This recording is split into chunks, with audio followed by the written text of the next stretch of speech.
and good evening. I'm Melissa Idris. And I'm Sharad Kuttan. Welcome to Consider This, the show where we want you to consider and then reconsider what you know of the news of the day.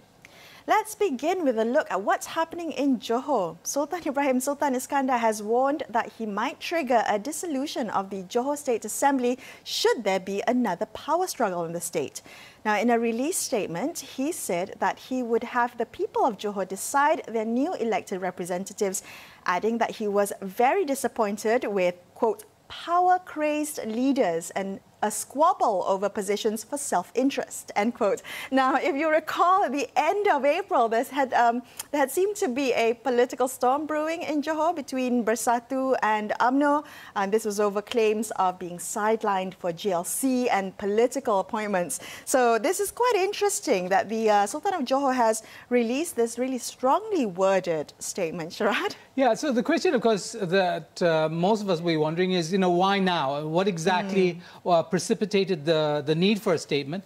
There are, of course, observers who will question whether the propriety of the statement coming from the monarch himself, who stands above, as it were, politics of the day, and also the suggestion or implicit suggestion that he has the prerogative to trigger dissolution without, in fact, being advised by the Menteri Besar first. So there are a lot of constitutional issues at play now, but also I think the reality of politics in different states in the country where the royal houses might or might not be involved and to what extent they are. And I think in Johor, of course, it has its own configuration. I think we watch to see how this sort of plays out. Well, I think, yeah, you're absolutely right. One to watch is the kind of role of the monarch in this. But also, the thing that I find quite interesting about Johor is it's turned out that it's become a bit of a beachhead for Malaysia's political instability, isn't it? I mean, particularly the fighting within Perikatan Nasional. Now,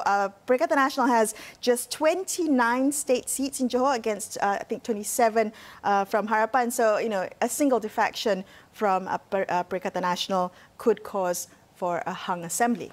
Yeah, this, of course, we only recently had a change of government in Kedah. That didn't seem to have the kind of net effect. That was a Bersatu-led state, Mukris Muhammad Mahathir being the Menteri Besar there. But Johor, I think, is seen also as a test of the relationship between UMNO and Bersatu as partners, currently partners on the Perikatan Nasional. And the question is, here you have one where the resolution is the possibility of Bersatu wanting to return to the Pakatan Harapan fold is one possible scenario. Or in the case of an election, what kind of electoral pacts could be formed as a result of a fresh round of elections? Lots of questions, Melissa, and you're right. The observers think that, if Johor falls or there's a change of government, that might in fact signal serious repercussions for the federal government, again, in control of the Perikatan Nasional government. All right, moving on to other news. The 5 protesters who were arrested while protesting against a hospital cleaning services company yesterday will be charged in court tomorrow. They will reportedly be charged under the Prevention and Control of Infectious Diseases Act. The 5, as we understand, have just been released today after the magistrate denied police request for a 4-day remand. Now, 3 of the protesters are with the National Union of Workers in Hospital Support and Allied Services. That is a union that represents members who work as cleaners in government hospitals in the northern states. Now, the other 2 protesters are with Parti Socialist Malaysia. So what had happened was they had gathered outside the Raja Permaisuri Banyan Hospital in Ipoh yesterday to protest against claims that they were not provided adequate PPE when cleaning COVID-19 wards.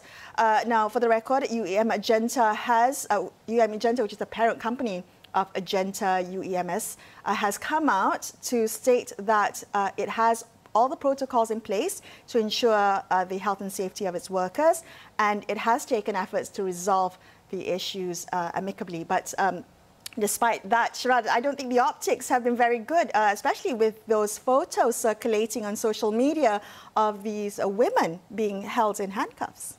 Yeah, I mean, the optics not good for the authorities because we know, in this country at least, that, people are treated differently when it comes to things like handcuffs or wearing, the MACC orange jumpsuit or in fact, a police lockup pajamas. I mean, and the elite tend to be somehow exempt in many cases from such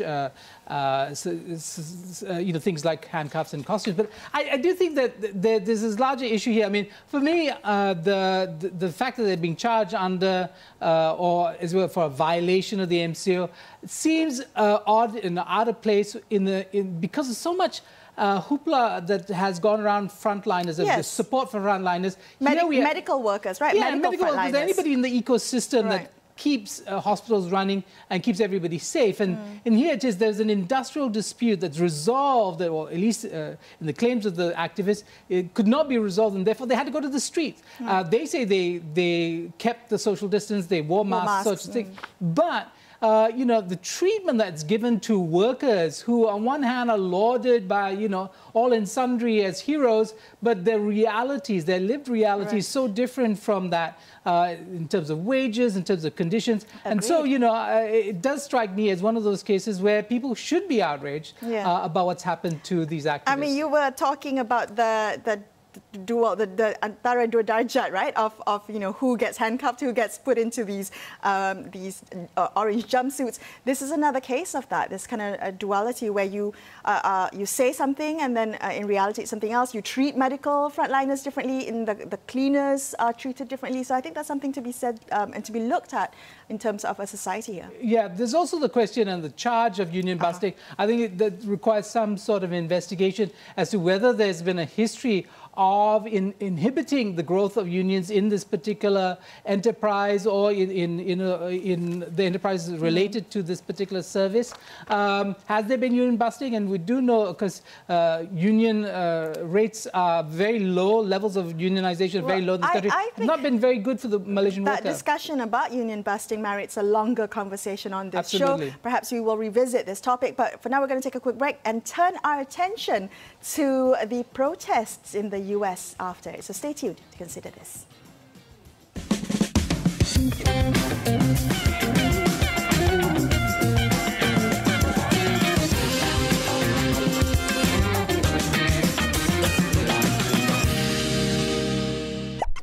Bayangkan pagi anda dengan pandangan dan perbincangan luar kota.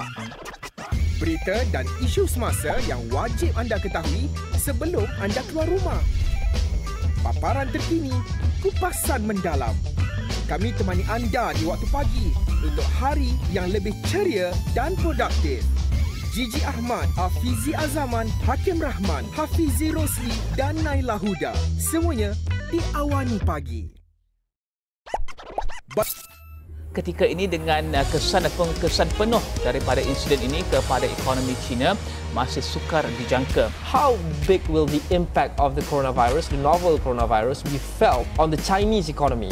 Kalau diperkatakan M40 ini golongan yang paling banyak berbelanja sekali dalam ekonomi itu sendiri. Kerajaan perlu teruskan dasar strategi dan masa pendek dan jangka sepanjang.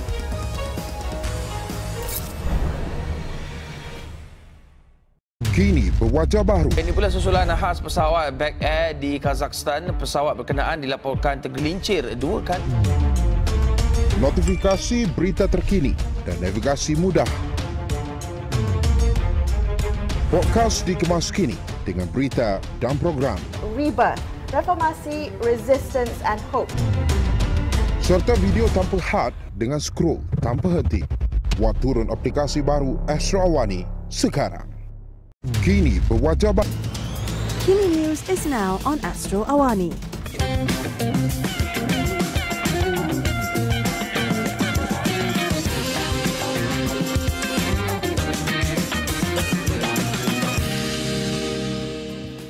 Hello, you're watching Consider This. I'm Melissa Idris. With me, Sharad Kutan.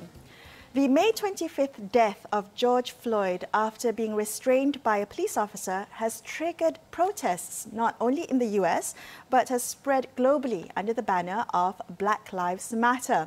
Now, over the next 20 minutes or so, we're going to be considering why racial justice in the US has resonated in the conversations here in Malaysia as well.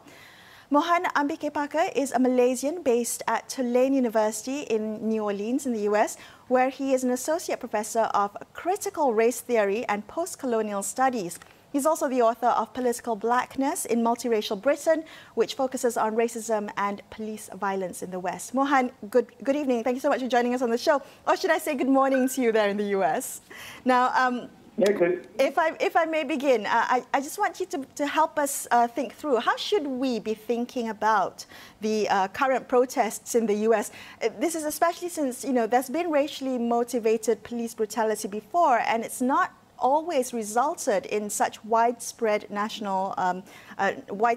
nationwide protests.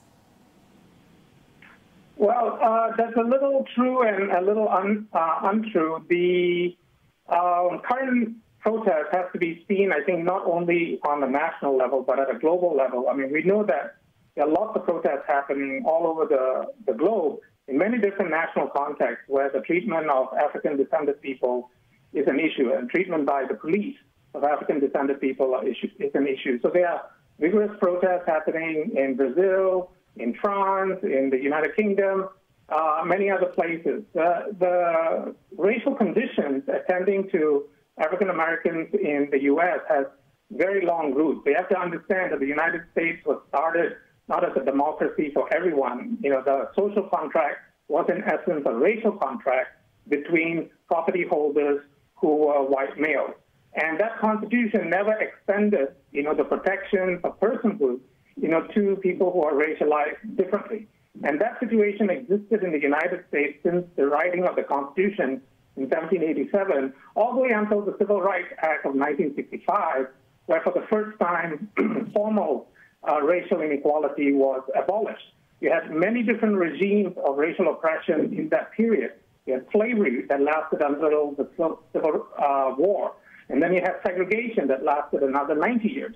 And since the Civil Rights Act, we have seen a lot of rollback over the gains of the Civil Rights Act, including gutting the Voting Rights Act, making policing powers more robust and unamenable to checks and balances. So when you're looking at the situation now, it's coming from that deep history, and also it's a new chapter on in a long, long history of African Americans actually resisting multiple forms of racial oppression.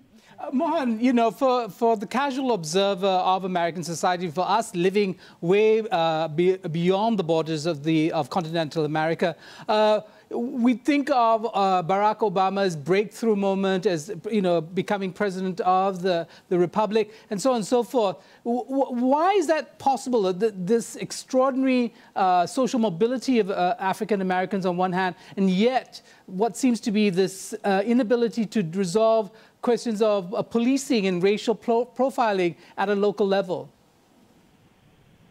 Well, Barack Obama's success is attributable to several things. One is the success of the civil rights movement to some extent, to some degree, to overcome America's racial history. Now, the affirmative action policies, the opening up of universities and opportunities in the workforce did enable a certain percentage of African Americans to access, the ladders of social mobility. And Barack Obama is, in fact, a product of the civil rights movement to have been able to get the kind of prestigious education that he acquired and to go forth in his political career. Right. But when you remove this very small layer of people who were able to access those kinds of avenues, there was no comprehensive response to the generations of dispossession that had occurred. You think about slavery, for example, people may be surprised to know, like, for example, the British Empire paid reparations to the owners of slaves, but not to the slaves themselves. And that has huge intergenerational impact. This has been talked about in the UK, recently. But Barack Obama's success represents a very small layer of the African-American community whose conditions, social conditions, have largely remained unaltered. Okay, so that was the previous administration, Mohan. I want to talk about the current administration. So just drawing on what you said, bearing in mind the deep history and also this kind of new chapter, to what extent, Mohan, has the Trump administration's policies or rhetoric heightened the racial tensions in the US? Well, if we look at it in comparison, the two administrations, the Obama administration was good in one respect, that it had a robust civil rights division in the Department of Justice that was willing to prosecute police departments across the country, or at least initiate investigations into police departments across the country that were showing patterns of police abuse towards minorities. And they did this in a quite robustly towards the end of the administration. But the Obama administration also backed police officers repeatedly when questions about the very basis of their power to use excessive force came up in the Supreme Court. So it was a very contradictory thing. While they were opening investigations, they were also going to bat for the police at the Supreme Court level and upholding the very lopsided laws that actually give police an incredible amount of breadth to use excessive force. Now we come to the Trump administration. What has changed is that the second part, which is backing the police officers and maintaining the case law, in particular Graham versus Connor, which provides the basis for much of police power today and why you see these excessive acts by police happening repeatedly and going unpunished repeatedly, because it's backed by the judicial system.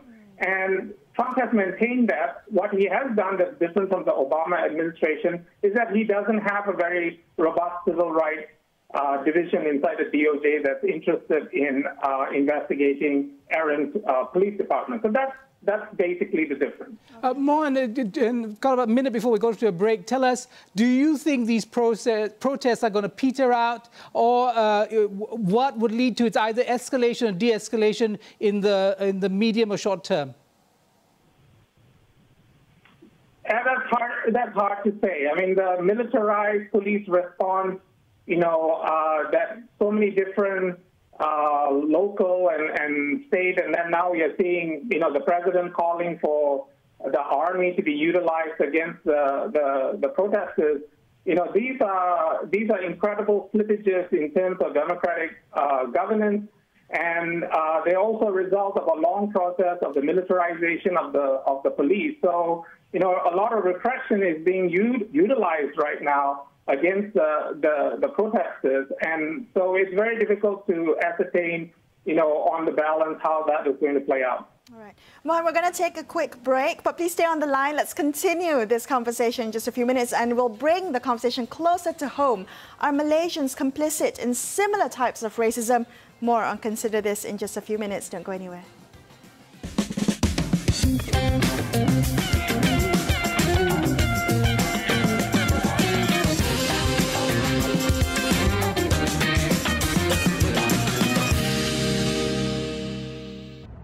Isra, apa benda Rancak TV ni?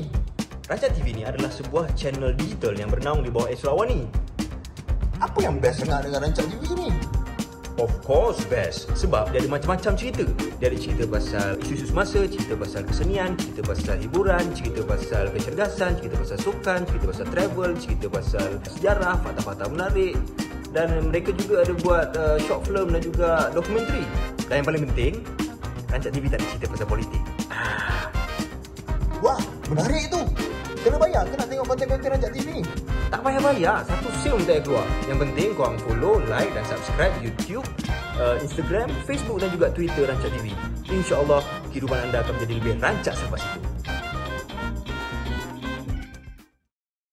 Kini berwajah baru. Ini pula susulan khas pesawat Back Air di Kazakhstan. Pesawat berkenaan dilaporkan tergelincir 2 kali. Notifikasi berita terkini dan navigasi mudah. Podcast dikemas kini dengan berita dan program.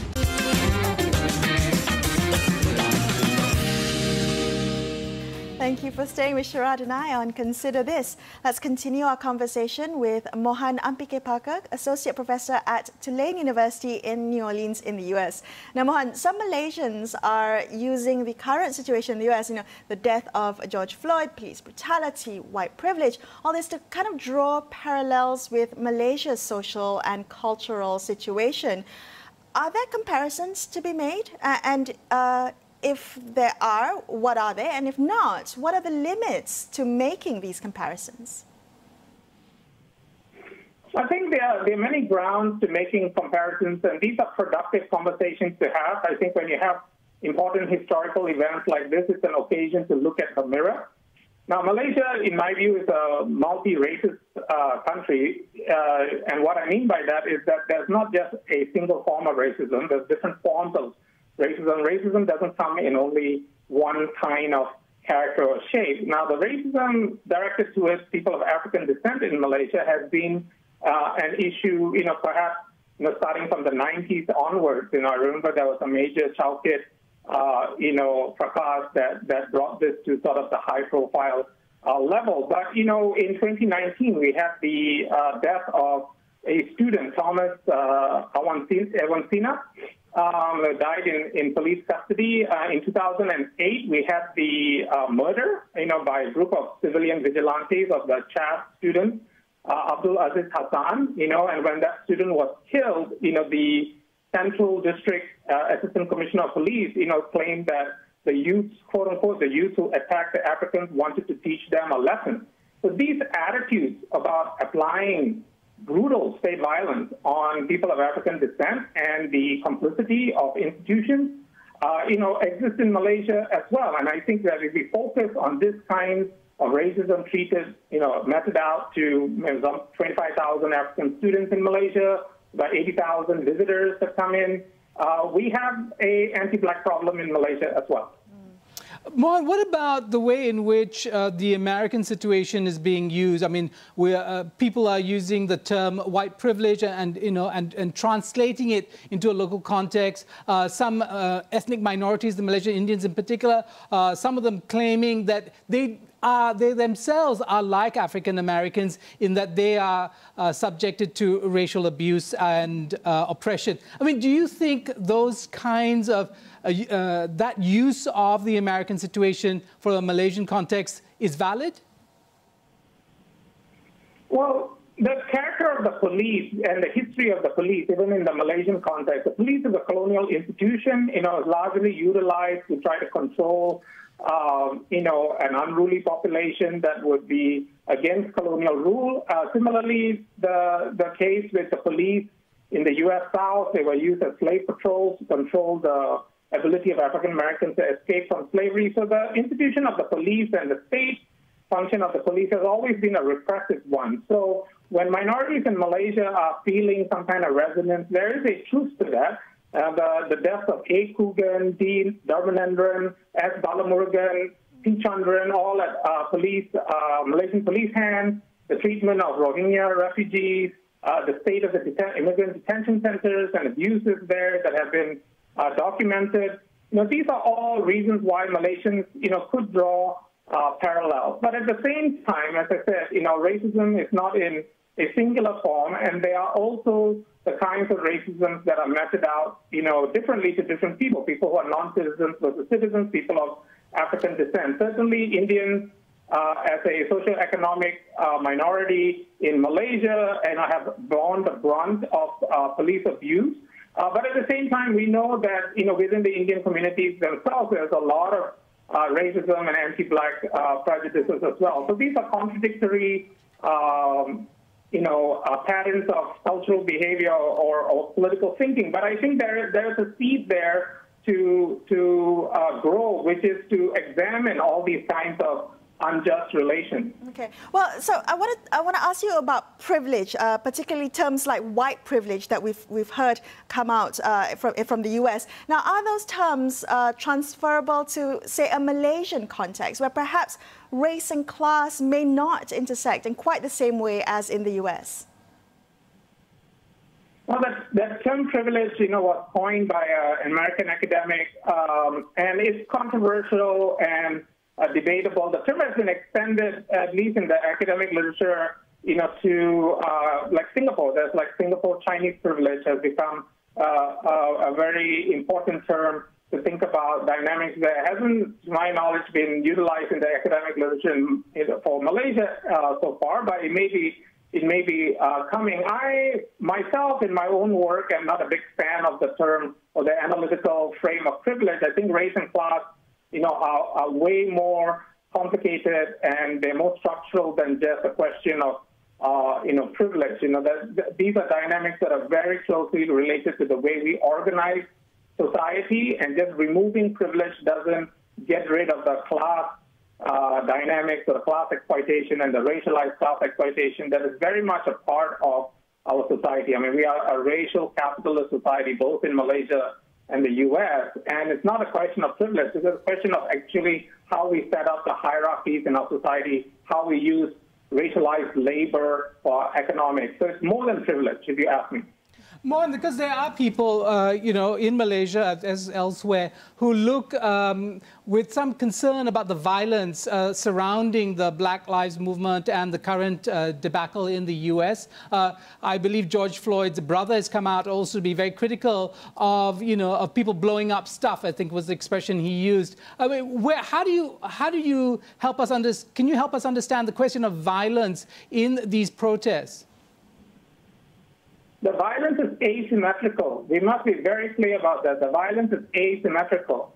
What the looters are doing in taking a TV set pales in comparison to the years, as you have mentioned at the start of the show, the years and years of countless people being killed. The United States, police departments kill between 900 and 1,200 people every year.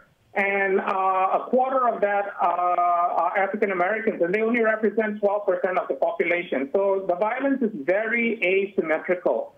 And so there's no comparison actually between property damage and damage to life. You cannot recover life. You can't recover property damage from insurance and other means. Certainly some people's livelihoods are going to be affected. But right now, what you're seeing in the United States is very interesting. A lot of people whose properties have been damaged are very much behind the protesters. I don't know if you've seen the story about the Indian restaurant in Minneapolis, Gandhi Mahal. The owner, Mr. Islam, is quoted as saying, "Let my building burn, but there should be justice."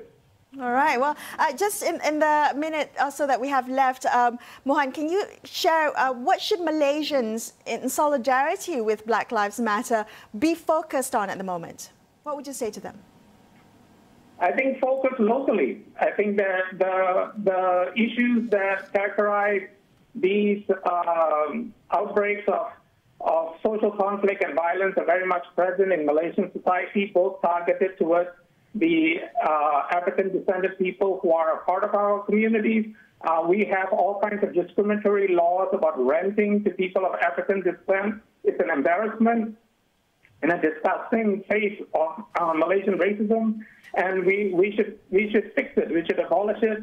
We should question the behavior of institutions and the way we routinely criminalize Africans. Now, the image of Africans as savage and primitive and without culture, that has been commented upon, by researchers as opinions that Malaysians have held about this large category of Africans without recourse to real knowledge.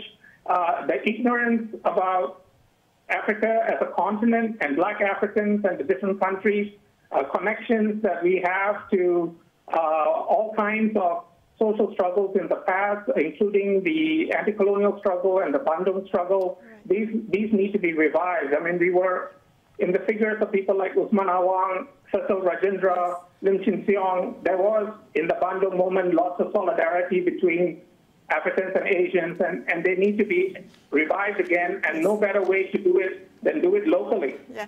Well, Mohan, thank you so much for speaking with us tonight. We've really appreciated your time and for you sharing those insights. Now, for those of you interested in a deeper discussion on this topic, Mohan will be speaking tomorrow night in a webinar titled Malaysian Anti-Blackness, Usman Awang and Reviving Afro-Asian Solidarity. That's all the time we have for you tonight on this episode of Consider This. I'm Melissa Idris. And I'm Sharad Kujan, signing off for the evening. Thank you so much for watching, folks. Good night.